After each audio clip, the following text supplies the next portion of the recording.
السلام علیکم. یو څو د سوچ او فکر او د تاریخ خبرې دي ما چې تاسو سره وکما.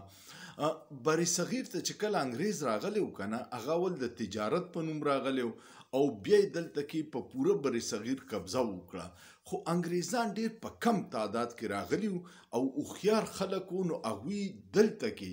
د افسرانو د بیوروکراسي یو داسې طبقه جوړه کړه چې ډیر کم انګریزان بیا زمونږ خپل په مسلمانانو د هندوانو افسرانو برتی کړه او په هغوی بیا دا ټول بری صغیر کنټرول کو، دا ټول ملکونه یې کنټرول کول. نو د هغې حکمت دا و چې هغوی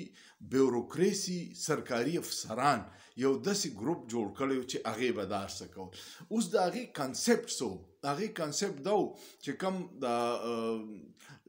یو ماهر معیشت دی شبرزی دی، د هغې انټرویو مې کته او هغه یو پوینټ و یو ډېر اهم و. هغه وی چې انګریزان به د بیوروکراسي له تنخواګانې کمې ساتلې او ټره کوره به یې ډېره وه. نو تنخواګانې کمې په دې د سرکاري افسرانو په دې وي چې دوی کرپشن وکړي، چې دوی کله کرپشن وکړي مال جوړ کړي، نو د دغې کرپشن رازونه او فایلونه به د انګریزانو سره او بیا به یې دا چلو کړو چې په دغې به دوی بلیک میل کول او په بری صغیر په خلکو به ظلمونه زیاتی او هر څه کول او نظام به یې چلو. دا خبره مې دی پوری وکړه چې په پنجاب آی جی کم په د ریجیم چینج نه پس په عوامو باندې ظلم کړی، د 9 مئی واقعې ډرامې پلان کړی و او دا هر څه چې کړي، نو هغې له اوس انعام ورکو او دغه کرپټ افسران کې نور هم ډېر اعلی افسران دي د پولیس په مختلف صوبو کې چې په اسلام آباد کې کم د 10 کروڑه روپو پلاټونو ای ولا په 15 لاک روپۍ الاټ کړه، نو دی ولا انعام ورکو. او اوس کم دا نوی چې د 24 نومبر دا کال عمران خان ورکړی چې د خپل حق د پاره روزي، د انصاف د پاره روزي، د خپل حقوقو د پاره روزي، نو د هغې نه مخکې ولا دا په دې ورکړه چې بیا به هم تاسو په دې عوامو باندې شیلینګ کوئ، فایرینګ به کوئ، لارې بندوئ، ګرفتاریانې به کوئ، د دوی کورونو ته به وروړئ، د دوی زنانو د سر نه به څادر لر کوئ، نو دی ولا د هغې انعام ورکو. نو دې نه اندازه وکړئ چې زموږ دا نظام کم کرپ فرسوده چې دی اک د انګریز تسلسل دی، نظام نه دی بدل، صرف چهرې بدلی شوي دي او خپل عوام له حق نه ورکوي او د ساه اخیستو ګنجایش هم ورته نه پرېږدي. بل زموږ د دې ریاست د معیار نه اندازه دی نه والی چې میا نواز شریف سره په لندن کې پلان جوړ کو او هغې واپس راوستو او دا امید یې کړی چې میا نواز شریف صاحب به د پاکستان معیشت ټیک کوي، خو پرون یو ډېر عجیبه خبر راغی، پاکستان معیشت به ټیک کوي او ملک به دیوالیتوب نه بچ کوي، خو پرون یو عجیبه خبر راغی چې د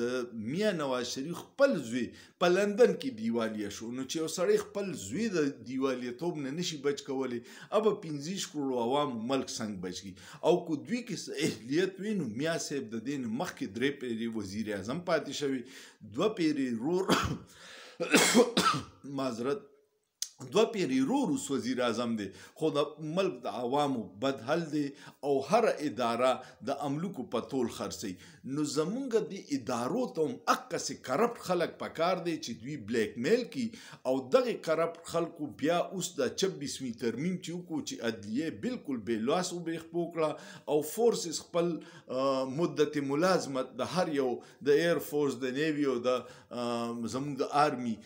د 3 کالو نه 15 کاله کو. نو کو چرې صحیح حقیقي عوامي نمایندگان په اسمبلی کې ناست وي، هغوی به چرې عدلیه داسې بې لاسو بې خپو کوله نه او دا 3 کاله ټینور په دې ادارو کې دی د چیف چې هغې نه پس هم ډېر قابلان افسران را رواني او هغې سره چې ادارې کې چینجز راځي نو قابل خلک پکې مخې ته راځي. نو دا ټول شیزونه اله ممکنه دي چې ته کله کرپټ نظام کې کرپټ خلک راولې نو ته به خپل خواهشات پې پوره کړی شي. نو دې نه اندازه والی چې زموږ د ملک سره څه کېږي. بیا یو بله ډېر اهم خبرې ته غوږ شي چې محمد مالک یو صحافي دی، هغه نن یو خبر ورکړی چې کله پی آی ای پرایویټایز کوله نو د هغې دپاره اول یو 2 فاینانشل ګروپونه په 25 نواله 30 میلیون ډالر باندې بیل اغوی اغستی او پاغوی ته وی چې تاسو د دې د خرڅېدو د پروګرام جوړ کړي او بیا 25 نه 30 میلیون ډالر ورکړي دی اغوی لا او د پی ای ای بولی صرف 20 میلیون ډالر نو د نااهله یو انتها ده چې کوم زمونږ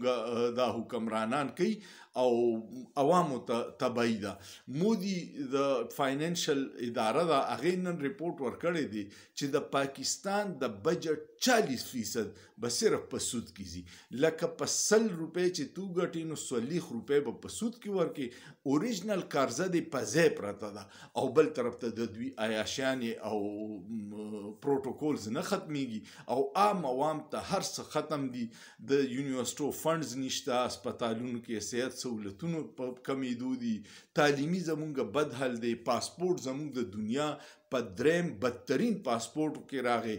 امن و امان کې مونږ په دنیا کې دریم نمبر بدترین ملک یو او مونږ ایټمی ملکوم یو او ډیر زبردست ملکوم یو بیا لطیف کوسا سے پکې وی وکیل چې دی چې حالات د ملک کې د امن و امان ډیر خراب دي په بلوچستان کې زموږ ځوانان د فوج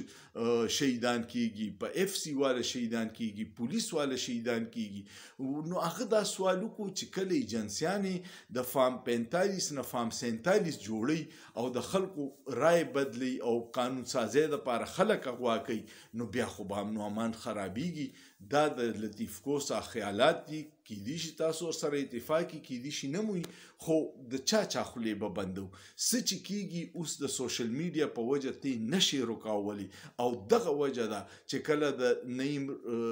هغه اسلامي نظریاتي کونسل مولانا باندې کله وی پی ان جایز کوي او کله ناجایز کوي نو دغه ډرامو سره ملک نه چلیږي تو اوس ګلوبل ویلیج کې ټوله دنیا ګوري چې په پاکستان کې څه کیږي بدترین انساني حقوق خلاف ورزي بدترین پریس اینڈ فریډم باندې پابندیانی دي چې څوک اواز چوتي هغه غیبیږي نو دغه شیزونو سره ته د دنیا سره نشي چلیدي نه ته ملک مخکې بوتلی شي د خدای دپاره ډیر ښکلی ملک دی ګلي ګلزار ملک دی ټیلنټډ خلک دی پکې خو د خپل انا ضد پرېږدی عوامو له اختیار ورکې د عوامو د